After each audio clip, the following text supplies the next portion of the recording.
कि आज आप नेता हो गए हैं और सिविल इंजीनियरिंग, उसके बाद यूट्यूबर और अब नेतागिरी, इसकी वजह क्या है? नेतागिरी तो सबसे बड़ी बात है कि अच्छे व्यू के लिए हो, अच्छे ध्येय के लिए हो तो अच्छी बात है। जैसे नरेंद्र मोदी जी के नेतृत्व में भारतीय जनता पार्टी का हर एक नेता करता है देश को मजबूत करने के लिए। तो मेरी माँ ने कहा कि मोदी जी के साथ मिलके जो है आप जो है मातृभूमि के लिए काम करो। और मनोज तिवारी भैया जो है वो जब मैं जेल में था तो मेरे से जेल में भी मिलने आए थे। तो बहुत सारा बीजेपी के नेता जैसे विनोद तावड़े जी, सुशील मोदी जी और भी बहुत सारे नेता जो है मेरे लिए आवाज़ उठाए थे जब मैं बुरे दिनों में था। तो माँ ने कहा और मैं जो है बीजेपी में शामिल हो गया। लेकिन बीजेपी में तो आप शामिल हो गए हैं, माँ ने कहा, आपने अपनी माँ की बात को माना, माँ की बात मानना बड़ी अच्छी बात है। लेकिन एक बात बताइए कि आप तो खुद चुनाव लड़ने के मूड में थे और आप निर्दलीय उम्मीदवार के तौर पे पर्चा भरने वाले थे। यूट्यूबर से आप पश्चिमी चंपारण सीट से निर्दलीय उम्मीदवार बनने वाले थे। देखिए मैं कुछ बिहार के लिए करना चाहता था और मेरा सिर्फ और सिर्फ इतना मकसद था कि तेजस्वी यादव जी जिस प्रकार से हम जैसे लोगों को फंसा के जेल में डाल के अपना जंगल राज का बढ़ावा करना चाहते थे, तो मैंने तो जेल जाने से पहले ही कहा था कि सरकार गिरा दूंगा और उनकी सरकार को भगवान ने गिरा दिया। फिर जब मैं बाहर आया तो मुझे लगा कि ये सिस्टम जो है मुझे बार बार परेशान करेगा। अभी मेरे पास एक डॉक्यूमेंट्स आया है, मैं वो उसको आपके पास भेज दूंगा। अभी 10 दिन पहले तेजस्वी जी के कुछ लोग जो है मेरे ऊपर सीसीए लगाने के लिए जो है ना बेतिया के डीएम साहब को लेटर लिखे थे 10 दिन पहले। 10 दिन पहले। अब जरा सोचिए, अगर मुझे भारतीय जनता पार्टी कहती है कि आप चुनाव लड़ते हैं, चुनाव लड़के जो काम कीजिएगा उससे अच्छा है कि आप हमारे साथ मिलकर वही काम कीजिए, बिहार को मजबूत कीजिए, बिहार के लिए आवाज उठाइए। तो मैंने सोचा क्या कि भारतीय जनता पार्टी के साथ मिलकर अगर काम जो है मैं पहले अकेले जो है अगर 10 काम कर पाऊंगा तो भारतीय जनता पार्टी के साथ मिलकर जो है तो यूट्यूब पे आना छोड़ देंगे अब? नहीं, यूट्यूब पे तो आऊंगा मैं और यूट्यूबर वाला जो है टैग जो है हमेशा मेरे साथ जुड़ा रहेगा और मुझे इस बात का गर्व है। लेकिन वहां से आप जेल भी पहुंच गए थे। देखिए जेल तो जबरदस्ती पहुंचाया गया था। जेल तो तेजस्वी यादव जी किसी भी युवा को जो है बिहार में देखना तक पसंद नहीं करते हैं, किसी भी टैलेंटेड युवा को। वो चाहते हैं कि पूरे बिहार के आपके पास बिहार से लेकर तमिलनाडु तक बड़े सारे केस दर्ज हुए। देखिए तो फिर कोर्ट ने जो है एनएसए हटाया भी तो सही। मुझे एनएसए में बेल नहीं हुआ है, एनएसए में कोर्ट ने एनएसए को क्वेश कर दिया, मतलब खारिज कर दिया, खत्म कर दिया। और मद्रास हाईकोर्ट का मदुरई बेंच ने लिखा क्या, वो अपने जजमेंट में लिखा है कि एनएसए इनके ऊपर लगाया जाना दुर्भाग्यपूर्ण है। लेकिन आप जब आप जेल में थे तो थोड़ा टूट भी गए थे, थोड़ा परेशान हो गए थे। देखिए जब आंखों में आंसू जब निरंकुश शासक जो है किसी का दमन करे और पूर्ण रूप से दमन करने का प्रयास करे तो इंसान टूट जाता है। लेकिन ये सब तो लोकतंत्र की बात करते हैं। ये सब कहते हैं कि जब हम 24 में आएंगे, जब मोदी को हराकर हम वापस कभी नहीं आएंगे तो लोकतंत्र बहाल कर देंगे। कभी नहीं आएंगे। ये आएंगे तो पूरा लोकतंत्र खतरे में। ये संविधान की दुहाई देते हैं और सिर्फ अपने परिवार की बात करते हैं, समाजवाद की बात करते करते जो है सिर्फ और सिर्फ अपना तिजोरी भरते हैं। और आप बताइए ऐसे अलोकतांत्रिक गठबंधन और अलोकतांत्रिक अगर पार्टी जो है, गठबंधन कैसे अलोकतांत्रिक हो सकता है? नहीं होता, गठबंधन नहीं, कैसे नहीं होता है? आरजेडी और कांग्रेस का गठबंधन है जो डायरेक्ट कहते हैं कि भारत के संसाधन पे पहला अधिकार फलाना का है, ढिकाना का है, वो लोग अलोकतांत्रिक एकदम 100% है। जो लोग जो है, अब बताइए लालू जी के परिवार में जितने भी लोग जो है आज चुनाव लड़ रहे हैं उनकी पहचान क्या है? सिर्फ और सिर्फ एक ही पहचान है कि वो लालू जी के लाल है, लालू जी की बेटी हैं। आप बताइए कि बिहार में लालू परिवार ने पिछले 35 साल से एक भी मुसलमान का भला किया हो, एक भी यादव का भला किया हो, एक भी बिहार के युवा का भला किया हो, या एक भी किसी जात का भला किया हो? एक नेता का नाम बताइए इनके परिवार। ये लोग खुद अलोकतांत्रिक। मैं लौटता हूं इस सवाल के ऊपर, लेकिन आपको क्या लगता, क्योंकि भारतीय सेना में आपके पिता रहे, उसका हिस्सा अभी भी रहे, है, अभी भी हैं वो, तो आप पे एनएसए लग गया। हालांकि कोर्ट ने आप उस एनएसए को हटा दिया। लेकिन जब ये सब कुछ हो रहा था तब आपकी मनोस्थिति क्या थी? देखिए पहले तो जो केस पटना में दर्ज हुआ वो सारे के सारे केस में जो है मुझे रिहाई मिल गई, मतलब केस खत्म हो गया। कमाल की बात यह है कि तेजस्वी यादव जी की जिस दिन सरकार गिर रही थी उसके 5 दिन पहले वो मेरा सारा केस स्पीड ट्रायल में डाल दिए थे। पता है आपको, मेरा सारा केस स्पीड ट्रायल में पटना कोर्ट में चला है।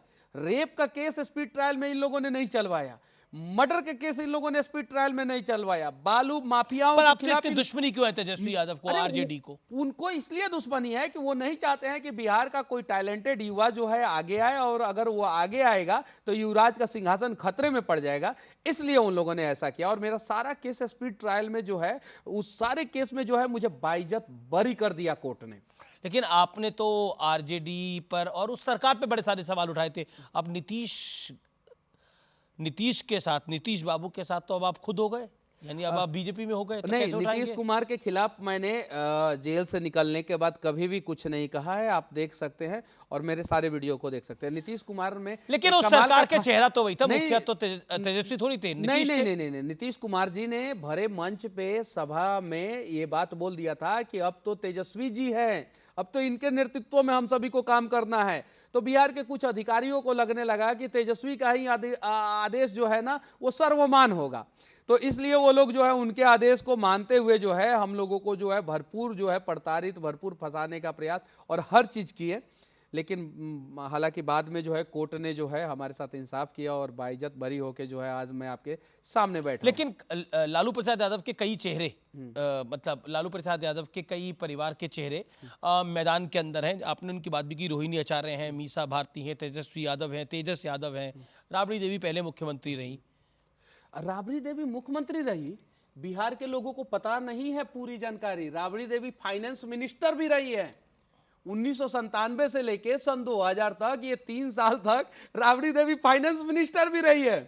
ये चीजें है। जब मुख्यमंत्री रह जो सरकार का मुखिया होते तो फाइनेंस मिनिस्टर क्या? फाइनेंस मिनिस्टर मतलब कि आपको फाइनेंस की कुछ जानकारी ही नहीं है और आप मुख्यमंत्री के साथ साथ फाइनेंस मिनिस्टर। मान लीजिए कि कहीं माँ का अपमान नहीं करना चाहिए, किसी की भी माँ जो है आदरणीय, और राबड़ी देवी जी भी मेरे लिए आदरणीय है, लेकिन लालू जी की अब मैं कहूं कि मेरी माँ जो है बिहार की मुख्यमंत्री बन जाए, मेरी माँ तो राबड़ी देवी जी से ज़्यादा पढ़ी है, राबड़ी देवी जी से ज़्यादा संघर्ष मेरी माँ की है, लेकिन मैं कहूँ कि नहीं, मेरी माँ जो है बिहार की मुख्यमंत्री बननी चाहिए। देखिए, जिसका जो काम है उसको वो काम करना चाहिए, जो जिस लायक है उसको उस लायक काम मिलना चाहिए। राबड़ी देवी जी मुख्यमंत्री बनने लायक थी क्या? कोई भी बिहारी अपने दिल पे हाथ रख के कहे। लेकिन लालू जी लालच में कि जेल में हम जा रहे हैं, किसी को मुख्यमंत्री बना देंगे तो दिक्कत हो जाएगा, अपनी वाइफ को बना के चले गए। लेकिन मैं फिर आपकी जेल पर आता हूं। जब आप जेल गए, क्या आपको लगता है आप पे प्रताड़ना हुई तब? एकदम बिल्कुल प्रताड़ना हुई। फिजिकल टॉर्चर जो है तमिलनाडु जेल में किसी ने नहीं किया, ये बात सत्य है, लेकिन मेंटल टॉर्चर तो मैं हुआ।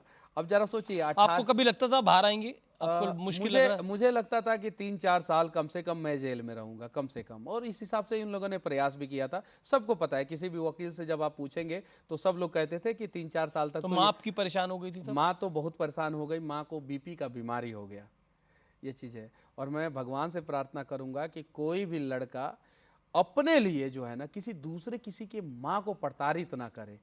तेजस्वी जी जो है अपने लिए जो है ना मुझे प्रताड़ित किया, और उस चक्कर में मेरी माँ भी प्रताड़ित हुई। एक 10x6 के कमरे में मैं 45 डिग्री टेम्परेचर में उस जेल में बंद था, जिस जेल का स्थापना अंग्रेजों ने 1865 में कराया था, और उस सेल में बंद था जिस सेल में जो है भारत के अनेकों स्वतंत्रता सेनानी बंद थे। वहाँ पे पूरा डिटेल्स था, मैंने देखा, और मुझे इस बात का गर्व महसूस हुआ कि इन बिहार में जो अंग्रेजी हुकूमत कायम करना चाहते थे, उन लोगों ने मुझे उसी जेल में डाला जिस जेल में हमारे देश के स्वतंत्रता सेनानी थे। आप कह रहे हो किसी माँ का लाल जेल ऐसे ना जाए, उसके साथ इतनी प्रताड़ना ना हो, ये आप कह रहे हैं। अरविंद केजरीवाल भी तो किसी माँ के लाल है, वो जेल में। देखिए, अगर मैं बीजेपी पे आरोप है कि वो एजेंसियों का दुरुपयोग कर रही है, बीजेपी तो करेंगे यूट्यूब पे प्रोग्राम। बीजेपी कभी एजेंसियों का दुरुपयोग नहीं करती है। दावे से कैसे कह रहे हैं आप? देखिए, ये दावे के साथ इसलिए कहता हूं कि बीजेपी ने कभी भी किसी सही आदमी को जेल में नहीं डाला। अच्छा, ये क्या है कि ये हिंदू मुसलमान हो रहा है इस चुनाव के अंदर? कौन करता है? काहे राहुल गांधी करते हैं? काहे नहीं राम मंदिर में इन्विटेशन मिला तो काहे नहीं? आप जाएंगे? हाँ, किसके पास? आप जाएंगे राम मंदिर? जाएंगे? कह रहे तो अभी वायनाड का इलेक्शन हो गया, केरला में वायनाड का इलेक्शन हो गया, तो अब तो जइबे करेंगे। पहले काहे नहीं गए राहुल गांधी? ये लोग फर्जी लोग हैं। ये लोग तो पहले तो ये लोग विदेश से आए हुए हैं। इन लोगों का नेशनलिटी जो है, एक्चुअल नेशनलिटी तो इंडियन है, लेकिन एक्चुअल नेशनलिटी इंडियन है ही नहीं इनको, इन लोगों का। ये भारत को समझ नहीं पाए, आज तक भारत को समझ नहीं पाए, भारत के संस्कृति और संस्कार को नहीं समझ पाए, और आज जो है ये लोग कहते हैं कि सरकार बना लेंगे। जो राम को नहीं समझ पाए, भारत के संस्कृति और संस्कार को नहीं समझ पाए, वो कभी भी भारत में सरकार को अब नहीं बना पाएंगे। अच्छा, एक अगला सवाल मेरा आपसे, क्या आपको लगता है कि आज के दौर की राजनीति के अंदर सोशल मीडिया का बड़ा इन्फ्लुएंस बढ़ गया है, और क्या आपको लगता है ये अच्छा भी और बुरा भी? देखिए, सोशल मीडिया मतलब कि 90% अच्छा है, 10% मैं बुरा कह सकता हूँ। बुराई क्या है? सोशल मीडिया को अच्छा इसलिए कहूँगा, नहीं, बहुत सारे जगहों पे सोशल मीडिया पे अश्लील कंटेंट है। बहुत सारे जगहों पे, जैसे बहुत सारे रिपोर्टर का जो है एआई जो है आर्टिफिशियल इंटेलिजेंस के द्वारा बना दिया गया किसी ऐप को ऐड करते हुए जी। और कुछ चीज़ें जो है गलत तरीके से प्रसारित भी हो जाता है। तो ये चीज़ है, लेकिन सोशल मीडिया का एक पॉजिटिव पॉइंट ये है कि सोशल मीडिया ने अनेकों ऐसे लोगों को आवाज़ दिया जिनका आवाज़ कभी सुना नहीं ये जाता। आपकी बात तो वाजिब ये है। चीज़ें हैं। चलिए, अब मैं कुछ नाम लूंगा और मैं चाहता हूं कि आप उनके बारे में जरूर बोलेंगे। कन्हैया कुमार नॉर्थ ईस्ट में इस बार मनोज तिवारी के खिलाफ लड़ रहे हैं, क्या कहना चाहते हैं उनके? कन्हैया कुमार को जो है तेजस्वी यादव जी ने बिहार से भगा दिया, अभी यहाँ पे चुनाव लड़ रहे हैं और चुनौती होगी? देखिए, पिछली बार मनोज तिवारी जी आपको 3 पसंद है लाख कन्हैया? वैसे क्या कन्हैया कुमार पसंद है आपको? आपको पसंद है क्या? मैं तो सवाल पूछ रहा हूँ आपसे। मैं भी आप ही से एक छोटा सा सवाल पूछ रहा हूँ, जो कभी देश हित की बात नहीं किया हूँ, एक बार भी मैंने नहीं आपके देखा। प्रदेश के हैं, बिहार के हैं, इसलिए देखिए, मैंने- वो मतलब कि जैसे सिर्फ आप बिहार आवाज में उठाते हैं उनका- वैसे वो भी आवाज उठाते थे। क्या चीज, किसके लिए आवाज उठाते हैं आप बताइए? बिहार में बाढ़ के लिए एक बार आवाज उठाए, बड़ा सा डिस्प्ले लगा हुआ है, यहाँ पे दिखा दीजिए। कोरोना में अस्पताल में एक फोटो उनका दिखा दीजिए, एक फोटो, अच्छा, सिंगल एक फोटो शब्द दिखा दीजिए। कन्हैया कुमार के नहीं, लिए नहीं, एक शब्द। बिहार के गरीबों के लिए कभी आवाज उठाए, एक चीज दिखा दीजिए। चेयर पे बैठते हैं न्यूज चैनलों पे और सिर्फ मोदी जी को वो शब्द से अपमानित करते हैं जो शब्द का इस्तेमाल किसी भी लेकिन प्रधानमंत्री राहुल के लिए गांधी के बड़े न- क्लोज हैं, करीबी हैं उनके। वो तो देखिए, पहले तो कम्युनिस्ट पार्टी के थे, वहां से भगा दिया गया। फिर तेजस्वी यादव जी ने उन्हें बिहार लग से रहा होगा सुनिए, कम्युनिस्ट पार्टी का कोई तेजस्वी भविष्य यादव नहीं जी है। ने बिहार से भगा दिया, ठीक है। उसके बाद से दिल्ली आए, दिल्ली में कांग्रेस के कार्यकर्ता, जो लोकल कार्यकर्ता हैं, उनको एक्सेप्ट नहीं कर रहे हैं, वो भगा रहे हैं। और राहुल गांधी चाहते हैं कि भाई कुछ भी हो, हमसे ज़्यादा टैलेंटेड मत होना, हमसे नीचे ही रहना। राहुल गांधी काहे नहीं उनको जो है बिहार से किसी सीट से लड़ा दिए? क्यों नहीं लड़ाए? जहां पे शीला दीक्षित को मनोज तिवारी जी हराए हैं, जहां पे मनोज तिवारी जी 3,93,000 वोट से जीते हैं, वहां पे बिहार से भगा के कन्हैया कुमार को भेज दिया गया। इस बार मनोज तिवारी जी 4.5 से 5 लाख वोटों के मार्जिन से जीतेंगे। वो तो आपके मित्र हैं, तो आप ये दावा नहीं करेंगे? तो ये वीडियो आप चला दीजिएगा, चलिए, जीतने बिल्कुल के बाद 4 बिल्कुल तारीख को चलाएंगे। चला दीजिएगा। अच्छा, ये बात सत्य है कि नहीं? राहुल गांधी के बारे में आपके विचार क्या है, एक लाइन में?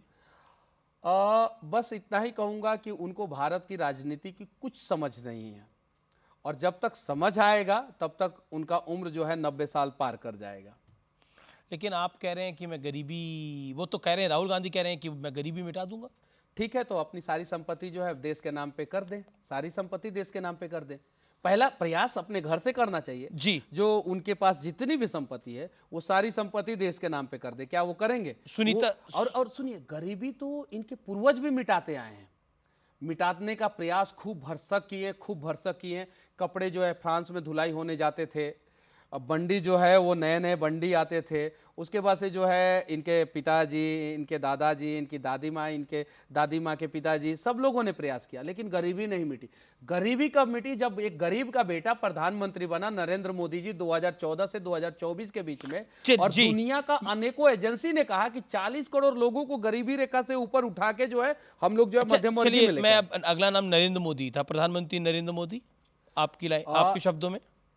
देश का सबसे मजबूत प्रधानमंत्री और दुनिया का सबसे लोकप्रिय नेता। दुनिया का सबसे लोकप्रिय मैं नहीं कह रहा हूं, पूरा दुनिया कह रहा है। अमेरिका का जो एजेंसी कल सर्वे में बोला है क्या कि अमेरिका में नरेंद्र मोदी जी जैसा प्रधानमंत्री की सख्त जरूरत है, अमेरिका की एजेंसी है। सुनीता केजरीवाल के बारे में आप कुछ कहना चाहते हैं? मुख्यमंत्री बनना चाहती हैं, लेकिन उन्हें मुख्यमंत्री नहीं बनना चाहिए।